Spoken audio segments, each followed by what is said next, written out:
pray for everybody behind the set and on the set. I thank you for Alex and the team. Father, may you bless this conversation. In Jesus' name, amen. Who is Geofrey Baluku? Wow, that's a very complicated question. The first time you saw Burundi, what did you say? Ndabumviriza amajambo nafata rimwe kuri rimwe, kuramukanya, kusaba amazi. Jewe ndikuwa Barundi, very honored. Murakoze Burundi kumva umugore mwiza. Well, I think one memory that stands out in Budibugyo is our culture. We do circumcision. Corporate companies now organize, when they're doing events, they would say shakabiria ya pamoja. Learn about your gift. Train your gift. Practice your gift. Akazi kose kafasha abantu n'akazi k'Imana. We can't all be pastors. We can't all be journalists. And how do you come to communicate with a lot of tribes in Uganda? We use what is the common language? Uganda is because they are the biggest tribe, so a lot of people use Uganda, but we also use English. How do we say good morning? Wasuzotia. If it's a man, Sebo. It's a lady, Nyabo. So I would say Wasuzotia Sebo. How about I love you? Nkwagala nyo or nkwagala. Nyo is I love you too much. I know you hear that a lot in songs. Kwagala nyo.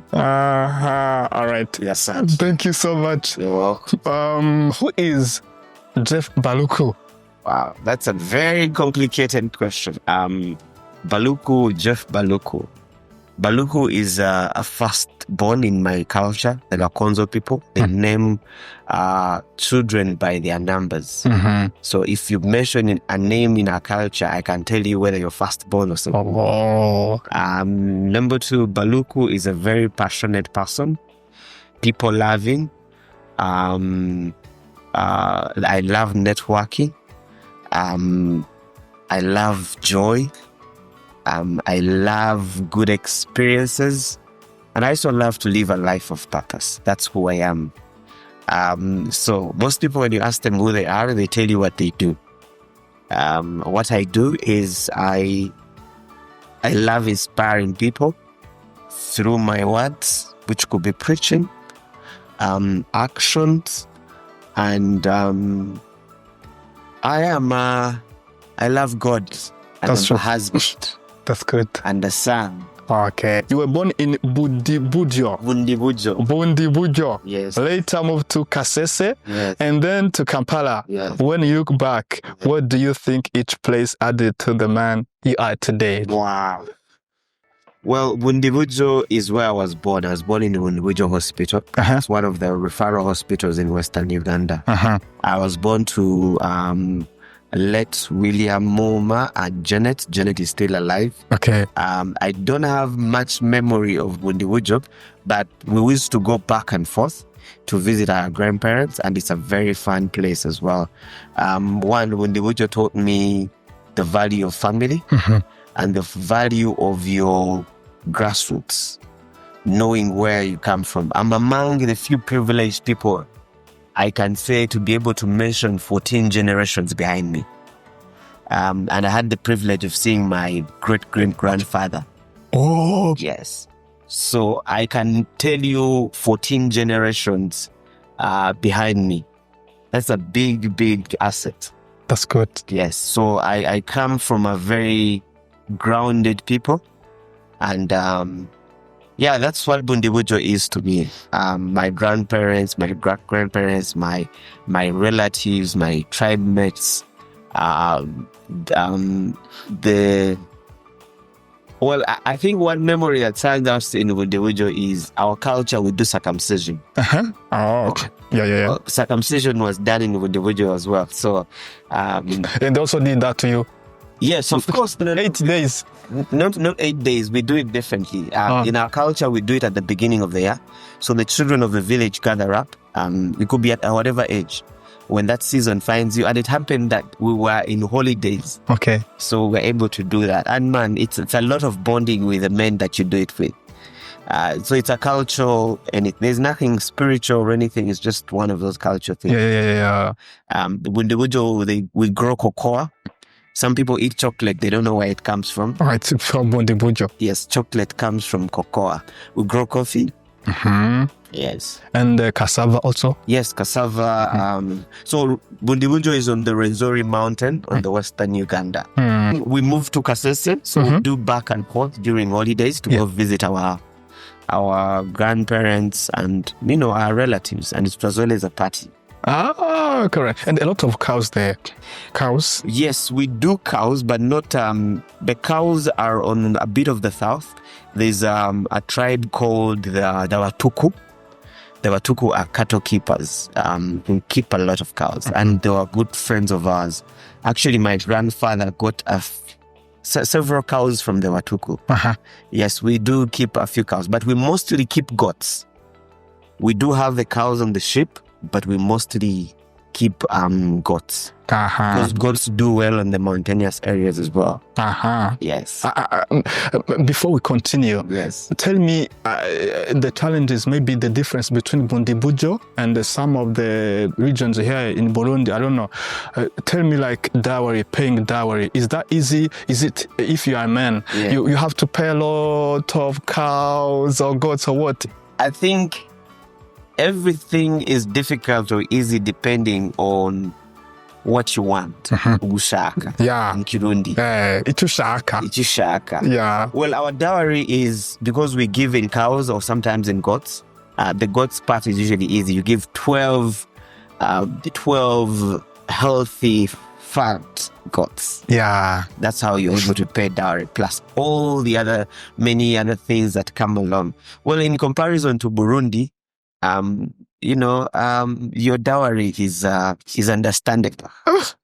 Yeah, not in comparison to some of the Ugandan cultures where you have to give a lot of cows. Yeah. 50 cows, 100 cows, 10 cows, depending on your financial status.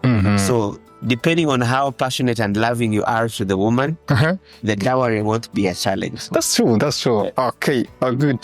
Thank you so much. And from the village to the capital, you've said Kampala was a big shift. Yes. What was your first, I'm no longer in the village anymore moment?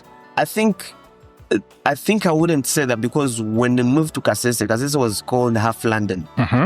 When I mentioned half London. Finally, Kasese is a town, a big town. Yes, it is a big town, because the reason why it was a big town is because there was a lot of copper mine and a lot of high-end corporate companies built the infrastructure there. So talking about street lighting, street numbering, electricity. So it was a mega town, big town. So when we watched TV, we thought that the city will be as New York, and also coming from an averagely very beautiful city, well planned, we cook on electricity. In Kasese, shower hot water. Okay. The roads are paved. There are games. There are all those things. And then I moved to Kampala, and Kampala was nothing else like in comparison to where I'm from. That's what I've seen other cities look like. Kampala is quite it's a beautiful mess, call it. So it wasn't much of a shock. It was rather of a disappointment. Okay. That a city should look better in comparison to what I'd seen on TV, where I come from. Yeah. No. I want you to have a view of a city that is surrounded by mountains, right? And the roads are well paved, the streets are well numbered, there's lighting, the houses are well paved, lawns are well cut.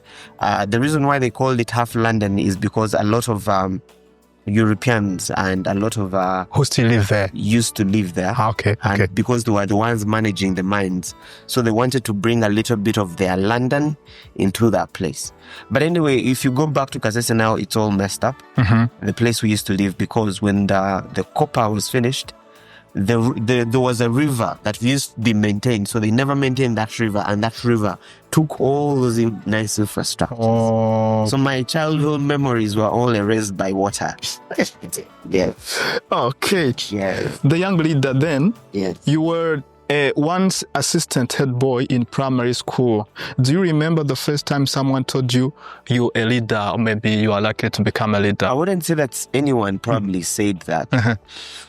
I think sometimes leadership is within us, but until a circumstance arises for you to be able to display those qualities. I come from a big family and a very encouraging family. One, when you're a child, they would encourage you to dance for everybody, sing, say speeches, do that. So you find out that standing before people is not a problem. And also having a following at your young age, it's not a problem because of the confidence that has been built by your parents. Sometimes it's the background. The self-esteem that you have in yourself, you find out that you're able to do things that the average person wouldn't do. So when I actually come from Kasese to Kampala to join a Kampala school, that I became a head boy. Because I sat down and I looked at the environment. It's like, this is an opportunity. But also, on the back end, the reason why I became head boy is because in Uganda, schools give food. So I realized these prefects, these leaders, they don't line up like everybody else. They have a special place they go to. So in my head, I was like, I'm tired of lining up. I think there's a way out. And now what is the way out? Become a leader. And when you become a leader, which you're capable of, and stop lining up and, get the other food from like all the other leaders. So I wouldn't say it came out of, natural instinct. You're a leader. You do great things. It was some of those little benefits that came along with leadership that I decided to say, you know what? Let me do that. That's interesting. And the setback stand. Everyone sees the stage, but not the behind the scenes. What's one moment in your journey that felt like a deep setback, and how did you get through it? Wow. I think one of the biggest setbacks in... I don't know how to dwell on backsets. I usually see them as opportunities. That's true. Or stepping stones. Our growth is intertwined with the challenges. That's true. I think one of the challenges that I had, because I was a very active child, I really struggled to focus in school, especially to do classes that involved you sitting there for long hours. My personality wasn't that. I loved history, I loved geography, I loved arts. Those were but when it came to chemistry, biology was also good, but math was quite a challenge. So that was a setback. I needed to sit down more to learn how to do those numbers. The numbers. But I eventually got better. Okay. So that's a setback. That's true. How did you find yourself in Burundi? Wow, this question is always, every time it's asked, it's very fascinating on how to explain that. So I come from, like I said, I come from Kampala. So I used to belong to a church called Watoto Church. It's one of the finest churches in Kampala. The reason why I say it's one of the finest churches is because it has empowered a nation. I believe it taught me that church can be very instrumental in the transformation of a nation. That's true. In terms of integrity, in terms of accountability, in terms of excellency, in terms of inspiring and believing in young people. And that is all embodied in that small church. It's not now a small church, but that was the leadership principles that were exhibited. So I joined that church and became part of it. So every year, the church has a tradition of being generous. That's true. We would collect money and give it to other churches all over the world. And that tradition is still there. So this time, when we gave that amount of money, it was for a church in Burundi. There was a young, it was not a young man, he's a very senior leader. He was called Reverend Elmer Command. He had a vision of planting an English church in Burundi. So he needed support. So he came to Watoto Church. And we contributed to that. And I also contributed towards that. Saying, hey, and there's a pastor who wants to start a church in Burundi. Let me support. I went to the bank, withdrew what God told me and put it there. And, and I left that. So one day when I was coming to church, one of my youth pastor called me. He's like, "Hey Jeff, how are you? Would you love to go to Burundi? Because whatever you do here can be done that side." I'm like, "To do what in Burundi?" And he told me, "Oh, remember the money we gave? I'd even forgotten about that." Like, yeah, this man still wants some people to go help him. And I said, "Okay, let me think about it." So I thought about it and said, "Okay, let's go." And that's how I ended up in Burundi. I was supposed to come here for 3 months just to see the environment, help him put the church together for those 3 months, maximum 6 months, and head back.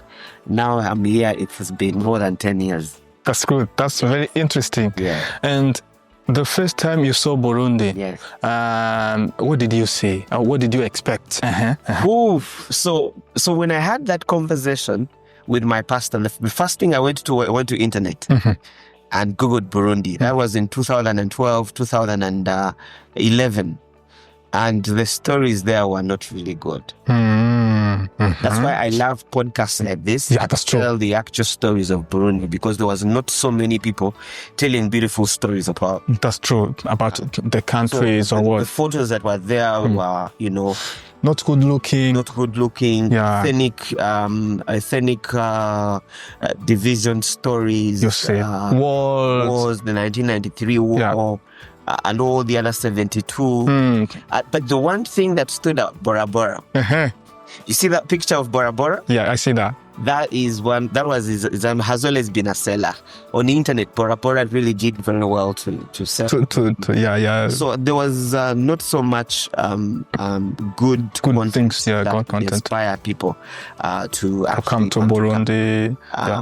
But I said, what, let's go and see what it is. So I get to the airport and I was like, oof. 2013, the airport didn't look that good either.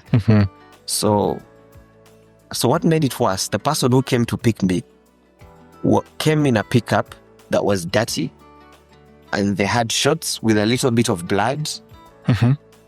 Because I didn't know by then that they were doing construction. So I thought, my goodness, this is an actual war zone in Darfur, I was like, anyway, I've come to serve the Lord. And then on top of that, he was driving on the wrong side of the road, because for us from the British system, we drive on the left. And so the guys are on right. Yes. And then driving that straight I'm gonna from die. the airport. You thought you're gonna die. I said, whoa, when you go to other places, airports, have a good lanes. And hey, but I want to appreciate the government for what they have done at the airport and the road from the airport. It really looks beautiful.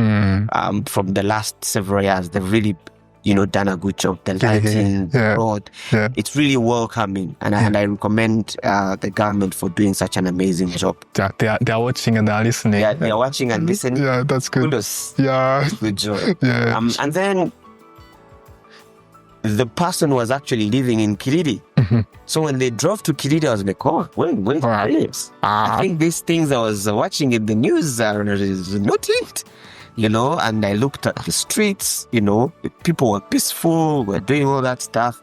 Kiridi beautiful, having a view of the lake. I was like, I didn't hear any bullets. I was like, maybe this internet thing is lying. Yeah, right. Yeah. And as we went on, I realized, internet is a good place, but also can give a false narrative. Yeah, that's true. About a location. So I want to encourage more people who are doing blogs, podcasts. Please give a very good view of the country. Jeff is now in Burundi. Maybe we're gonna talk about maybe language barriers and everything. I saw you maybe on different interviews. Yes. I was surprised to hear you speaking Kirundi. Some Kirundi and even good Kirundi. Was that a language barrier? You cannot serve the people unless you love the people. And part of loving people is understanding their culture and their language to be able to communicate. I think what helps me is my childhood setup. For example, the Kilembe experience, because there were different tribes in Kilembe. So I had learned how to allow myself to learn several other languages. So Swahili was one of them. So when I came to Burundi, Swahili was very helpful because a lot of the people that I interacted with would speak Swahili. Not very many people would speak English, and my French was non-existent. So Swahili really helped me. But as I went on and interacting with people, because, Burundi, we are Bantu people, a lot of Bantu people in Uganda, there's a few similarities. So I put myself to task to learn. Ndabumviriza amajambo nafata rimwe kuri rimwe, kuramukanya, gusaba amazi, gufungura, amahera, of course kenshi amahera ari mu Faransa. Yes. But I really tried, and I'm still trying to learn, because I realized for me to say I'm a missionary, to not know the language of the people, that is not wise. And I would be invited to places, and I would find that I will need to communicate a clear message, and the clear message will only come when I speak the local language. So Kirundi became part of my arsenal. Kwigisha mu Kirundi, yaga n'abarundi, kuramukanya, mukicara ahantu mukayaga, ugasanga icyo kunywa, nyine mukavuga Ikirundi, ne mukagerageza no kuyiga.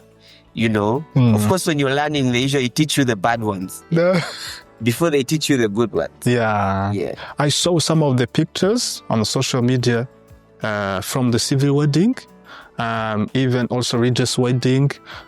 Even I think even on your profile on Facebook, there was you and your wife. A very nice picture. You were very happy. Can you draw us a picture of the marriage? How did you get married? Is that your wife Burundian or Ugandan? How was it, and how did it shape the Jeff that we see today? Jewe ni mko w'Abarundi. Waraduhaye inka zikwiye. Yego, kandi ndazi mu mico y'Ikirundi umukwe n'umuntu ahambaye. Kandi muramuhakira neza. So my wife is Burundian. We met in church. She's serving in church. So I saw her and I said, this is a beautiful human being. And so then the conversation began. And we eventually got married. We did our wedding here in Burundi. We did our dot here. It was beautiful. Dowry as well, which is called dowry. Of course, yes, n'ibyangombwa twaravizanye by'Ikirundi. Did I say it right? Ibyangombwa.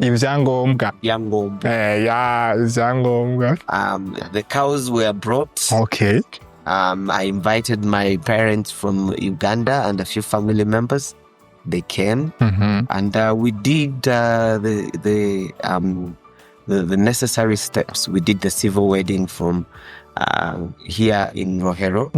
Commune, I think it's Commune Rohero. That's true. Yes, that's why it was a beautiful wedding.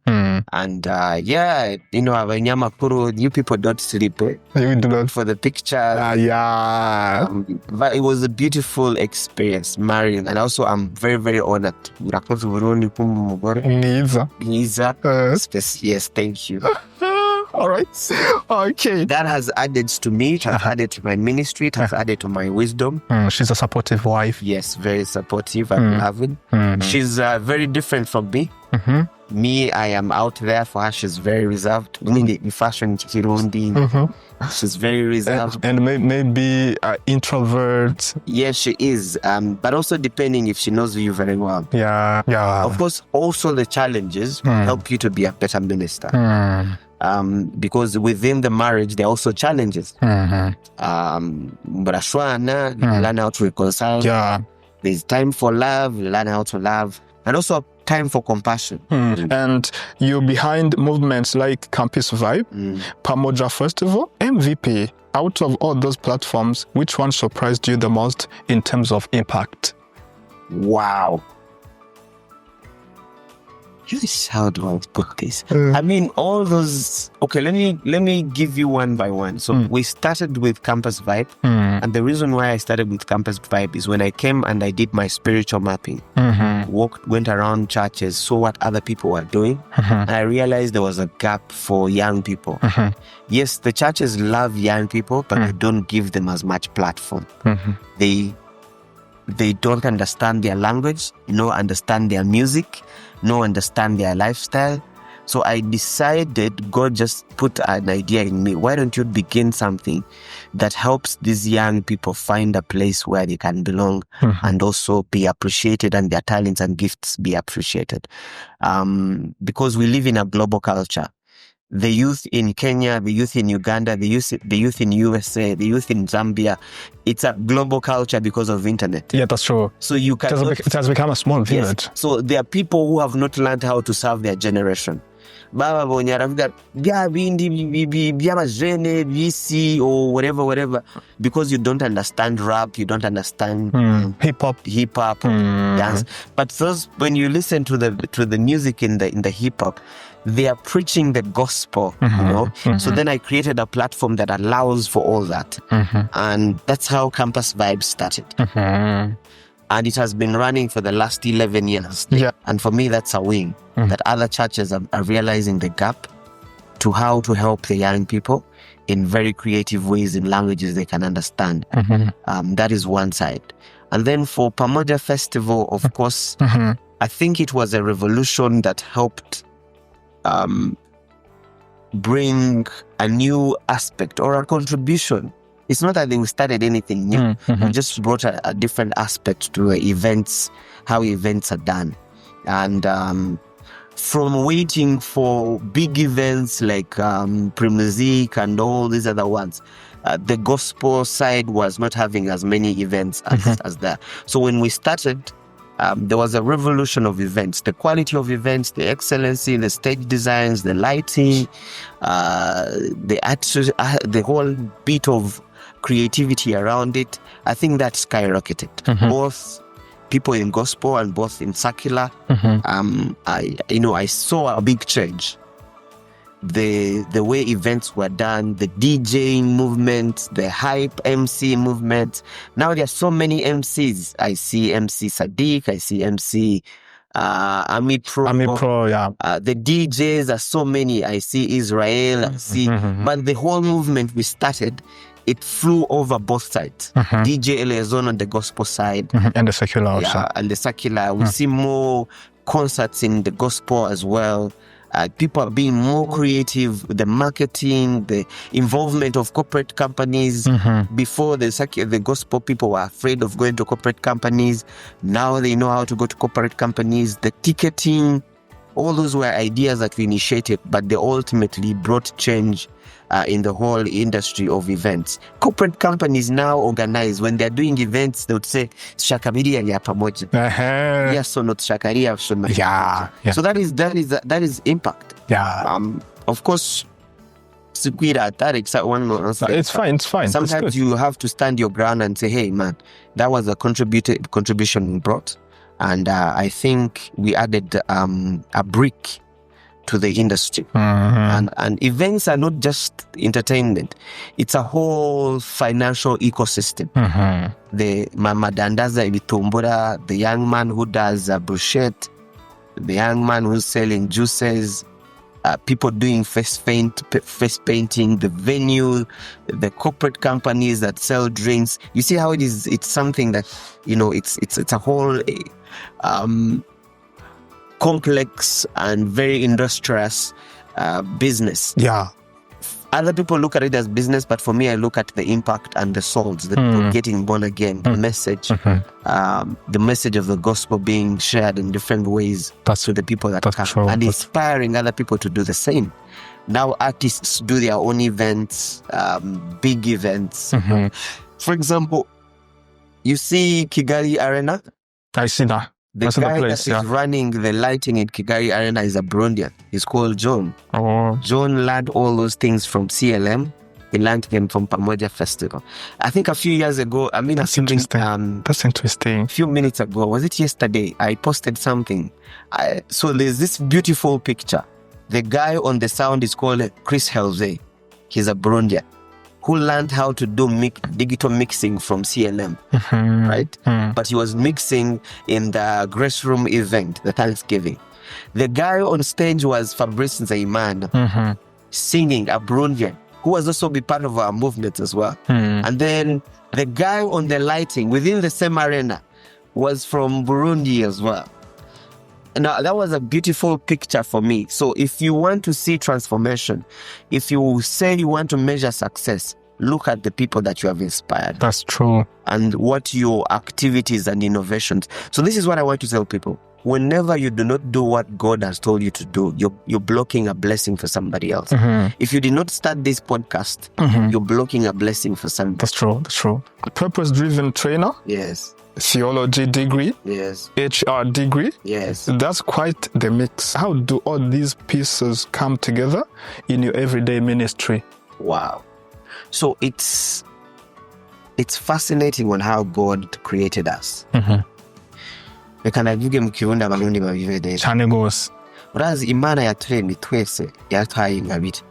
Kandi nta muntu n'umwe usi atafise ingabire. There's no one person without a gift. Yeah.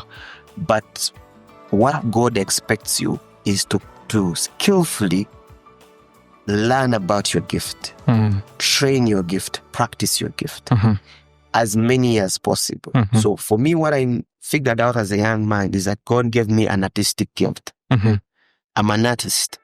I do painting, I do woodcraft, I do all those things. So I look at life in a lens of an artist. God is like a master painter, how he painted the earth.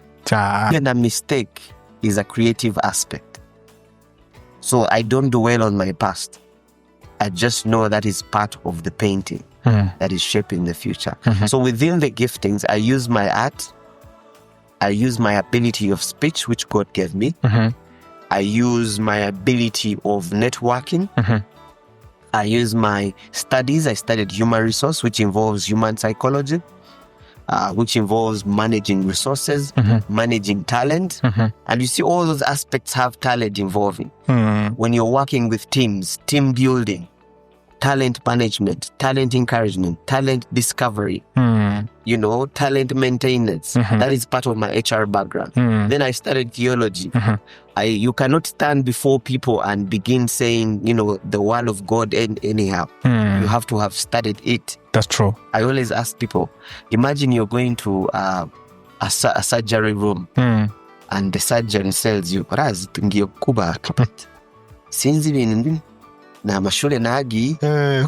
will you stay there? No, you're going to run. You're going to run. So even in our spiritual setup, you go to a church. Yes, it's good. God can anoint, but also God allows you to equip yourself. You have not gone to school to do a little bit of theology to understand what you're doing. And that's why we have a lot of people being misled, because they have passion, but they have not educated themselves. Passion is good, but passion, when it has a bit of information, is better. Yeah. So all those aspects help you to be a better leader, a better pastor, a better events organizer, a better human being, a better husband, a better citizen of Burundi, a better citizen of the world. All those gifts and talents and experiences, when you make them together, they shape who you are and ultimately your value to people. The world is not looking for problem makers. The world is looking for solutions. Yeah, for solution problem solvers. Yeah, who bring solutions into the chaos. Yes. Thank you so much. In general, what do you see like Burundians are going through, like young generation, and what they can do about, and what they need to do like today in their personal development? I think for me, when I see Burundi, I see a nation that has gone through challenges. Those affect people psychologically. They affect people's lifestyle, and they affect people's dreams. Dreams are killed. A lot of young Burundian dreams have been crushed and killed. That's true. But you see, the beauty in all that is that it creates resilience. And resilience is one of the recipes to success. So I don't see it all put to waste. I see it part of the little ingredients. Because when you look at even other economies and other nations that have grown to be who they are, they also went through the challenges that we've been through. They've gone through wars until they got to a point and say, we are tired. And they began putting laws that protect me from me, and you from you, and me from me. Yeah. So the legislators as we continue, more laws and more wise political decisions, more economic decisions are being created through these challenges, ultimately setting a ground for a brighter future. Because politics also matures, economics grows, the religious circles grow. So we are all growing in the present. So I believe we who are in this generation, we are setting a foundation for the future. And we have to set a solid foundation that the people who will follow after us will be able to see what our forefathers did. They went through challenges, but they set a good foundation for us to build on. So we are setting foundation, and setting foundation is not easy. It's not easy. And that's why I want to encourage a lot of young Burundians. Be patient. Resilience is part of the recipe for greatness. Go through the challenges, go through all these hurdles in business, in politics, in economics, in whatever sector you're in. We are all growing together. But the challenge will be when you're not growing, you'll be left behind. That's good. Every journey of 1,000 miles begins with one step. Yes, resilience is part of the portion to great success. That's interesting. This is one. Let me look at the championship. Akazi kose kafasha abantu n'akazi k'Imana. We can't all be pastors. We can't all be journalists. So if we all pastors and journalists, who will be the doctor? Imagine. Who will be the engineer? Who will be all of them are doing the work of God. That's true. The Bible says, whatever you do, don't do it as if you're doing it for man. Do it as if you're doing it for God. I want you to give an imagination. Imagine the entire Burundi, from civil servants to a businessman to a pastor to you, the journalist, did everything as if you're doing it for God. What will this nation look like? A paradise. Paradise. Yeah. What will this world look like? Paradise. What will Kenya look like? Paradise. What will Uganda look like? Yeah. What will all these other regions look like? Beautiful. But the challenge is we are doing it as if we're doing it for ourselves. Yeah. And also people love settling for less. Mediocrity. Bare minima. No excellence. No excellence. There's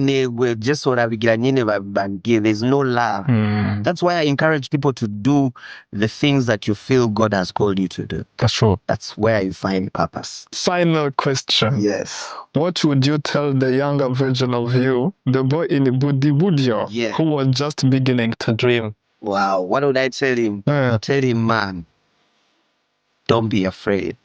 The world is for grabs. Just keep on dreaming.